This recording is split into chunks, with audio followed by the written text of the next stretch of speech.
Assalamualaikum warahmatullahi wabarakatuh. Halo semuanya, salam sejahtera untuk kita semua. Selamat datang dalam kegiatan perkuliahan online pembelajaran daring kolaboratif antara Universitas Nahdlatul Ulama Purwokerto dan juga Universitas Musa Mus Merauke pada mata kuliah Governansi Digital. Perkenalkan, saya adalah Tah Nazriah. Saya merupakan salah satu dosen pengampu pada mata kuliah Governansi Digital. Dan pada hari ini kita sudah masuki pertemuan keempat yang akan membahas tentang e-service. Silahkan teman-teman membuka materi yang telah saya sediakan pada LMS Sinau. Bisa kita lihat, pada hari ini kita akan membahas tentang e-service yang akan membahas beberapa subtopik. Di antaranya adalah, yang pertama, kita akan membahas tentang konsep dasar dari e-service, kemudian perkembangan jenis pelayanan, kemudian contoh kasus perkembangan pelayanan, kemudian dari kualitas e-service, dan juga contoh dari e-service. Pertama, kita akan bahas terlebih dahulu tentang konsep dasar dari e-service. Seperti yang kita ketahui, bahwasanya e-service itu secara sederhana adalah pelayanan yang berbasis elektronik. Dan mungkin setiap hari kita sudah merasakan pelayanan tersebut ya teman-teman. Nah kemudian, apabila kita melihat teori atau pendapat dari para ahli, ada yang menyatakan seperti Hasan, Shebab, dan Pepard, e-service itu adalah penyediaan layanan publik melalui jaringan elektronik seperti internet. Kemudian ada juga pendapat dari Hoffman yang menyatakan bahwasanya e-service adalah jasa elektronik ataupun pelayanan elektronik yang dihubungkan melalui internet agar dapat membantu menyelesaikan masalah, tugas, ataupun transaksi. Jadi pada intinya pelayanan elektronik ini atau e-service adalah pelayanan yang menggunakan alat-alat TIK berbasis internet, aplikasi ataupun sistem yang bisa menyelesaikan masalah, memenuhi kebutuhan ataupun hal seperti transaksi dan tugas. Nah, kemudian sebenarnya untuk lembaga pemerintah, e-service itu sendiri bisa diartikan sebagai pengiriman informasi dan juga peningkatan layanan online melalui internet ataupun alat digital lainnya untuk semua pemangku kepentingan antara masyarakat, pemerintah ataupun swasta.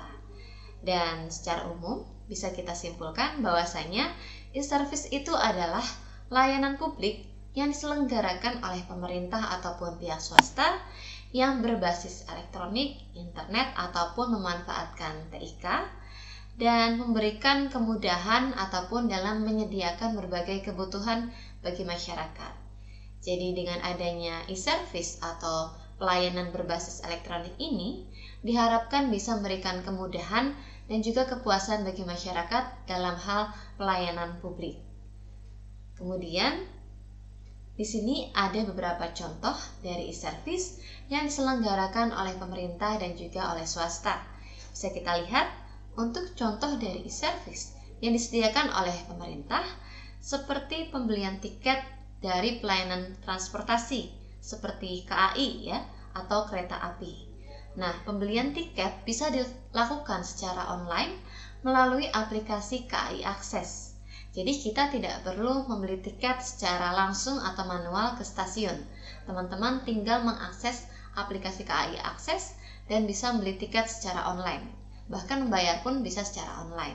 Kemudian ada juga layanan m-banking dalam hal kegiatan transaksi pada bank BUMN ya seperti BNI, BRI dan sebagainya. Kemudian untuk saat ini juga sudah ada e-service dalam hal layanan administrasi seperti pembuatan akte kelahiran secara online melalui Dinduk Capil. Nah, selain itu ada juga pelayanan publik yang diselenggarakan oleh pihak swasta.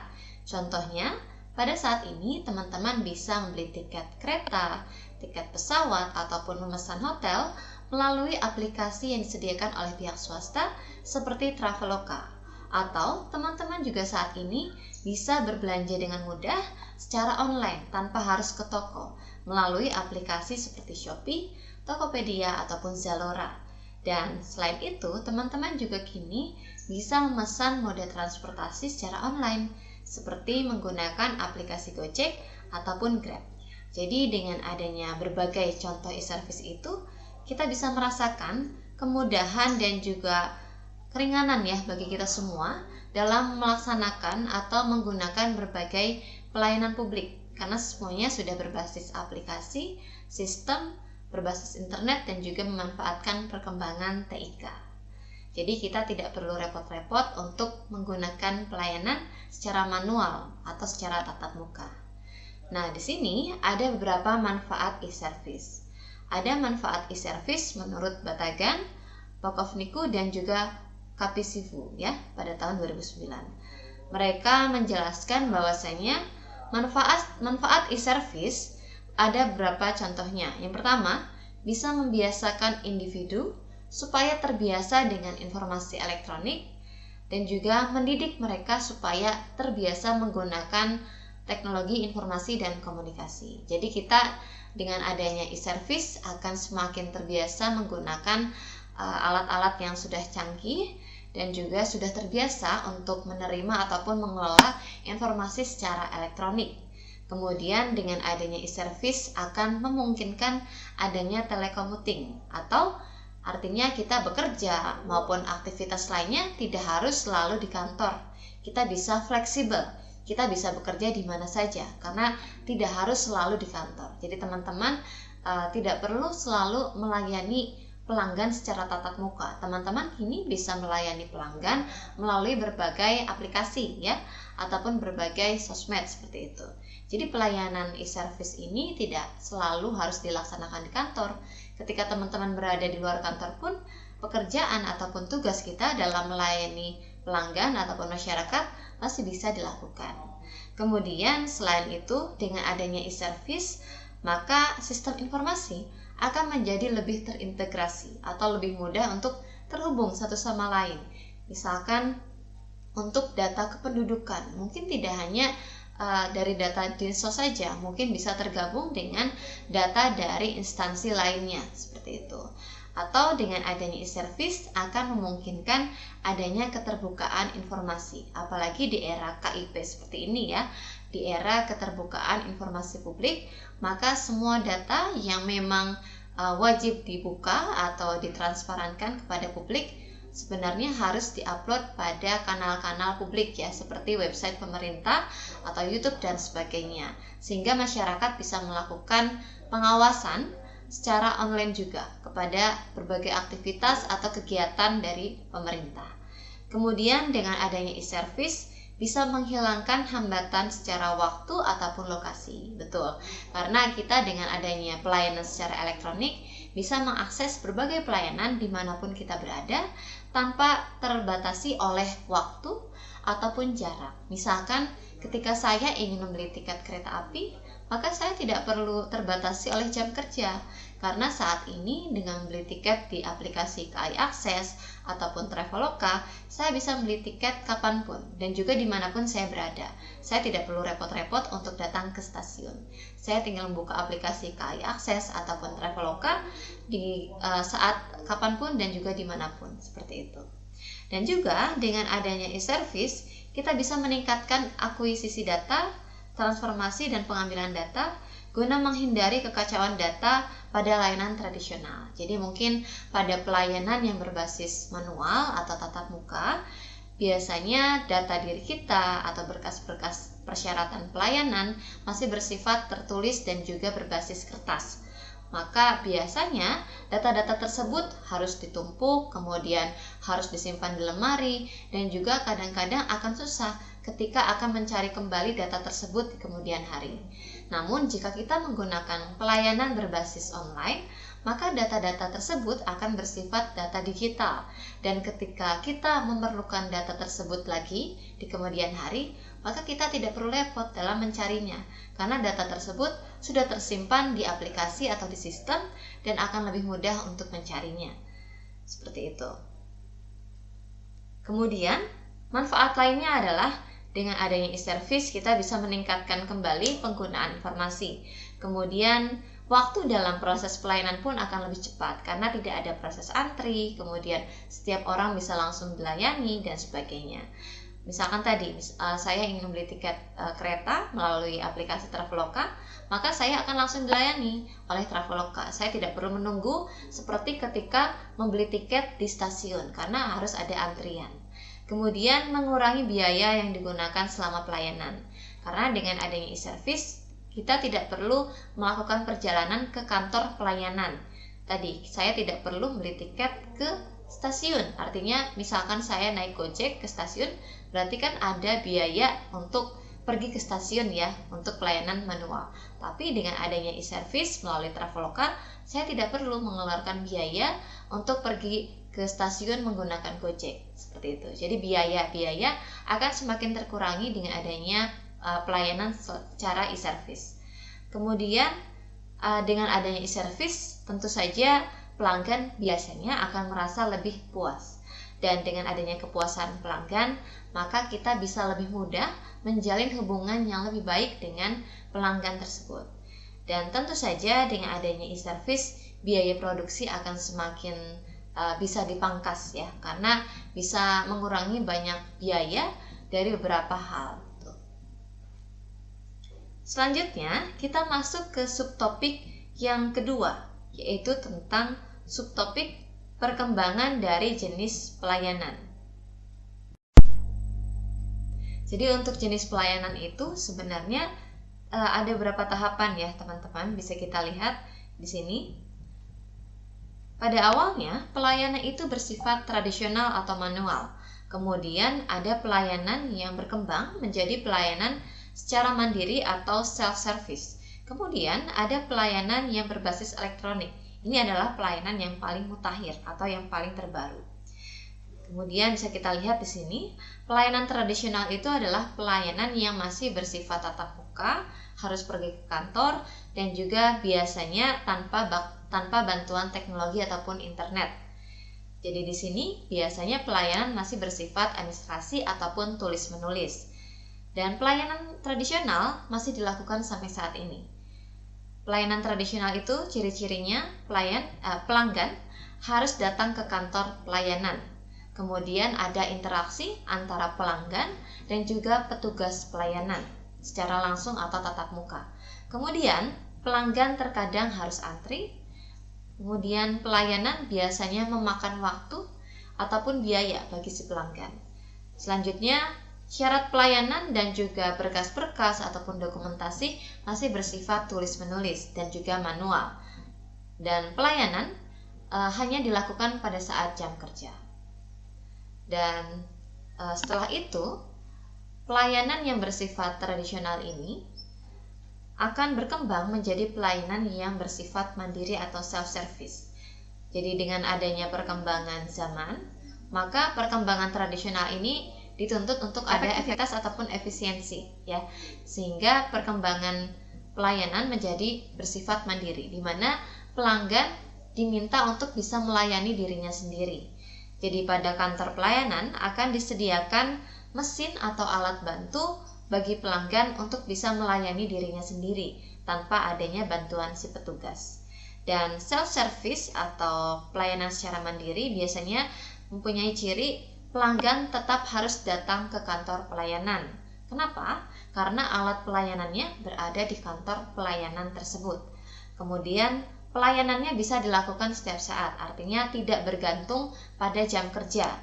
Kemudian alat atau mesin modern tersebut bisa memudahkan proses pelayanan, dan proses pelayanan dilakukan secara mandiri oleh si pelanggan tadi, tanpa adanya bantuan petugas. Kemudian pelanggan kadang-kadang masih harus antri dalam menggunakan alat atau mesin tersebut.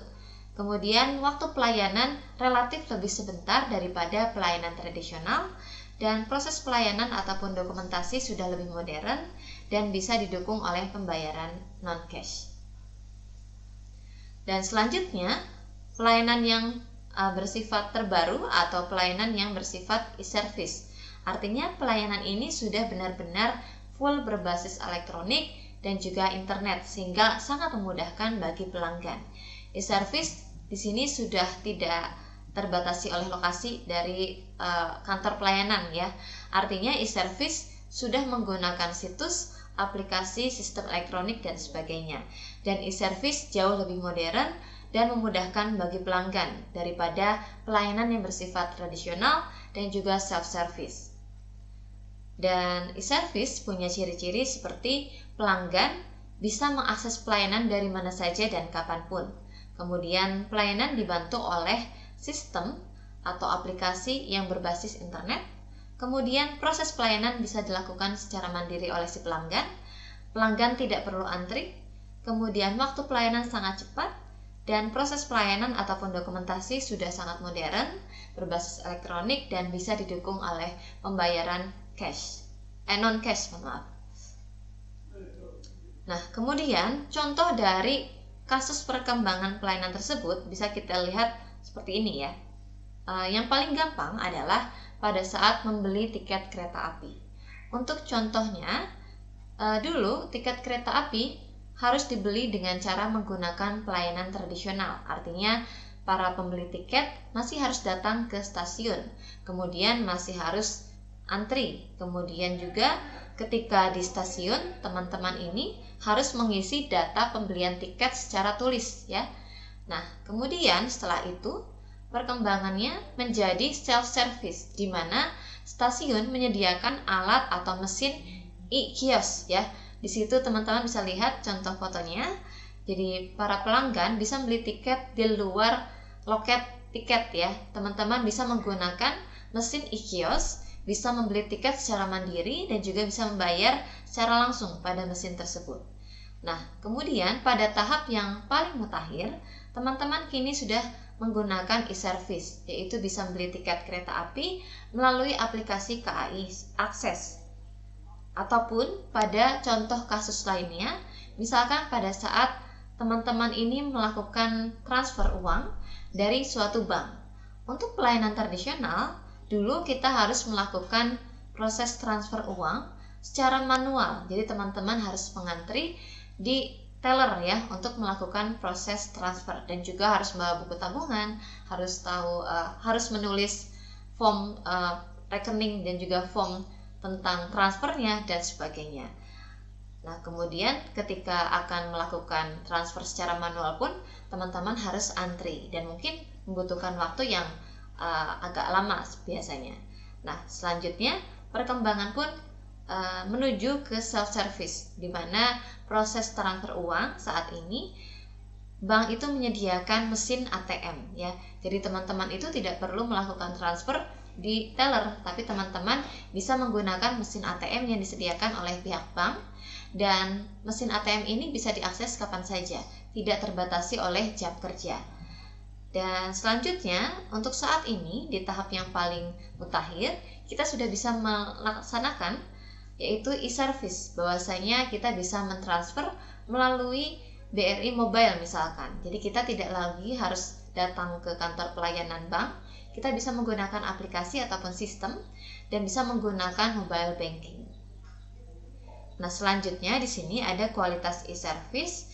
Jadi pada intinya pelayanan secara elektronik seharusnya bisa diukur kualitasnya, karena kita harus bisa mengukur apakah kualitas dari pelayanan elektronik ini sudah baik, sudah memuaskan, atau masih banyak hal yang perlu diperbaiki.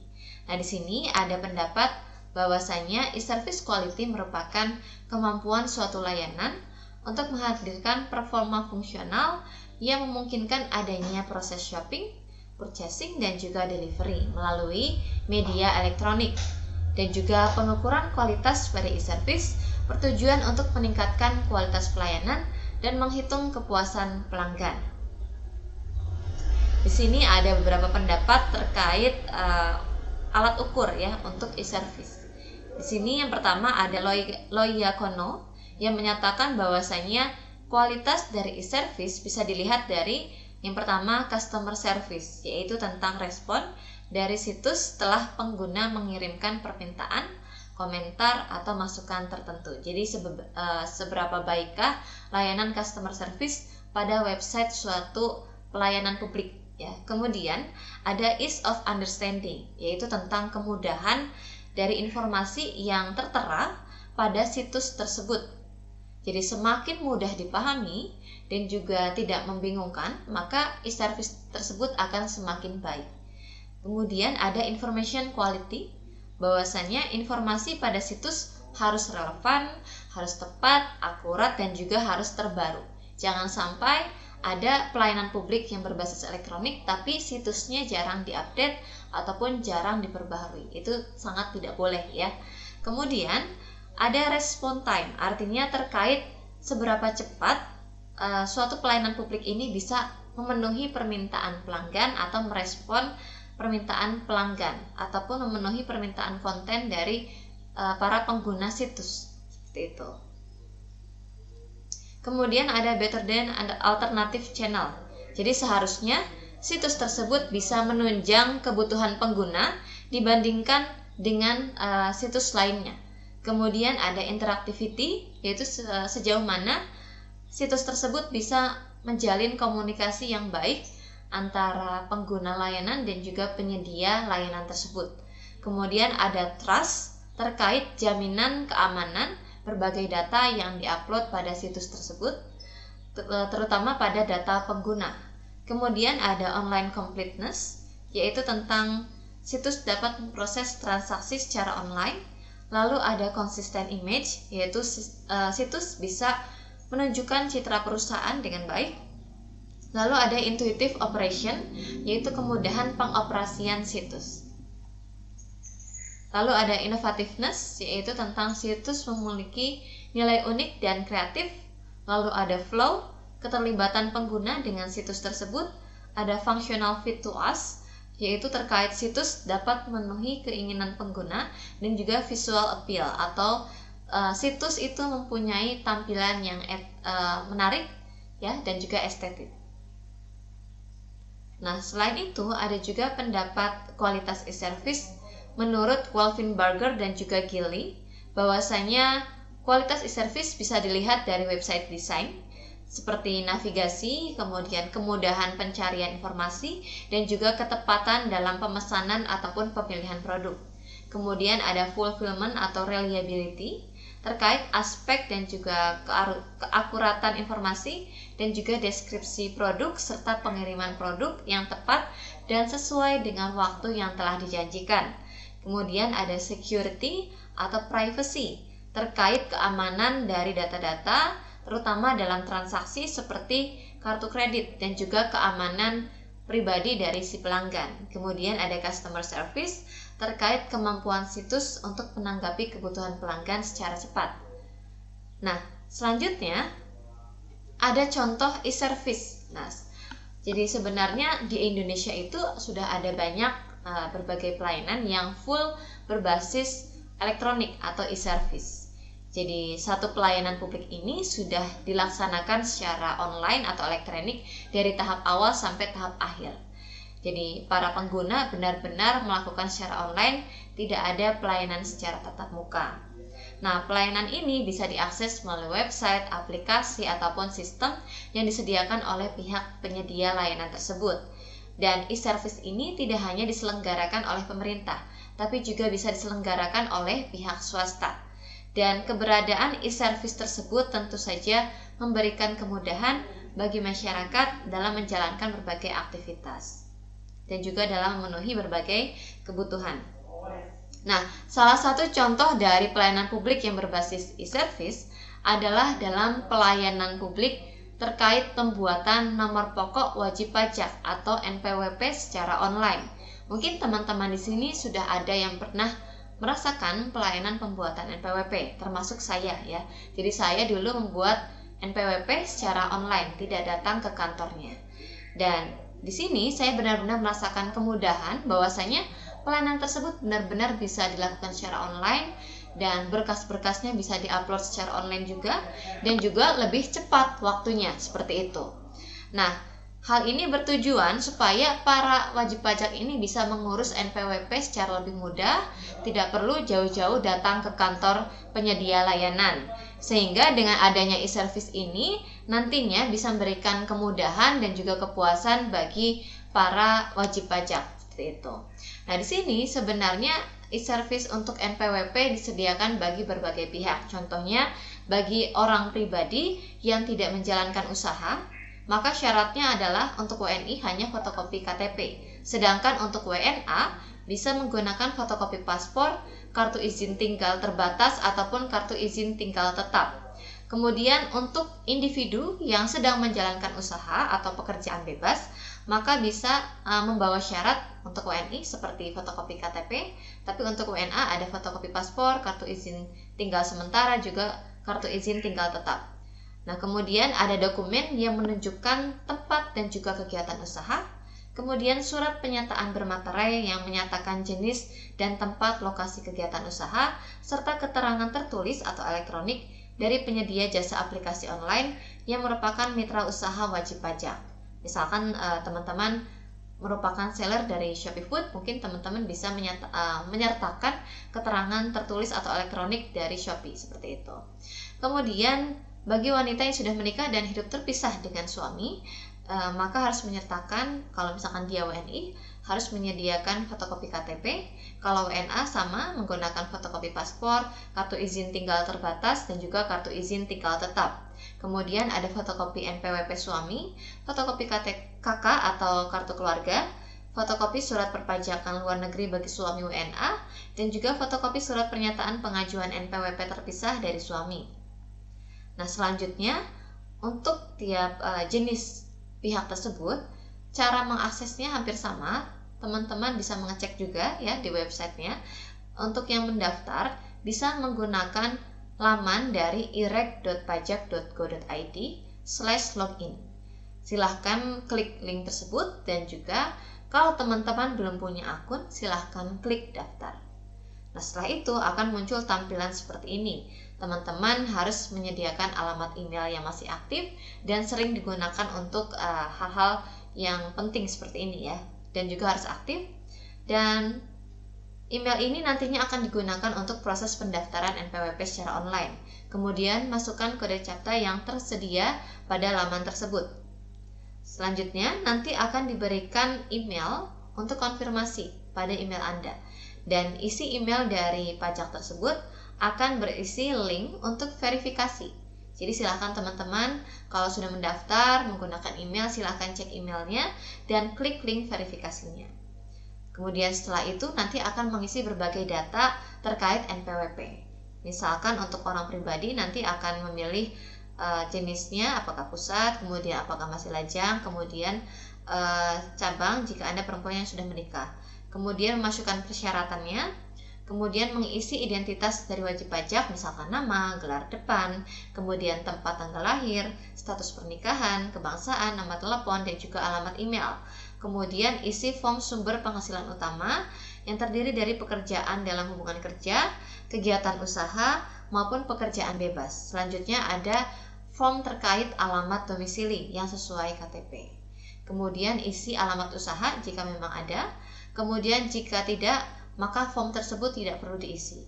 Kemudian isi form info tambahan, kemudian unggah KTP ataupun syarat lainnya, kemudian isi form pernyataan, lalu setelah itu akan muncul bahwasanya status pendaftaran NPWP Anda sudah terdaftar dan akan dikirimkan token. Dan token tersebut akan disalin ke menu dashboard yang akan dikirimkan ke alamat email teman-teman. Lalu nanti akan dikirimkan link. Nah, silahkan klik permohonan tersebut dan nantinya akan selesai. Nah, ini adalah hasil dari kartu NPWP secara online ya. Bisa teman-teman lihat seperti itu. Jadi dari awal sampai akhir kegiatan pelayanan terkait NPWP memang diselenggarakan secara online, dan berkas-berkasnya, kemudian hal-hal terkait NPWP itu diupload secara online. Jadi teman-teman tidak perlu datang ke kantor pajak, dan nantinya hasilnya pun akan dikirimkan secara online. Kartunya bersifat online, seperti itu. Nah, itu saja teman-teman untuk penjelasan materi terkait e-service. Semoga bisa dipahami dan bermanfaat. Mohon maaf apabila banyak kekurangan ataupun gangguan dari video ini. Semoga bisa dipahami. Itu saja. Terima kasih. Wassalamualaikum warahmatullahi wabarakatuh. Tetap semangat dan tetap sehat walafiat.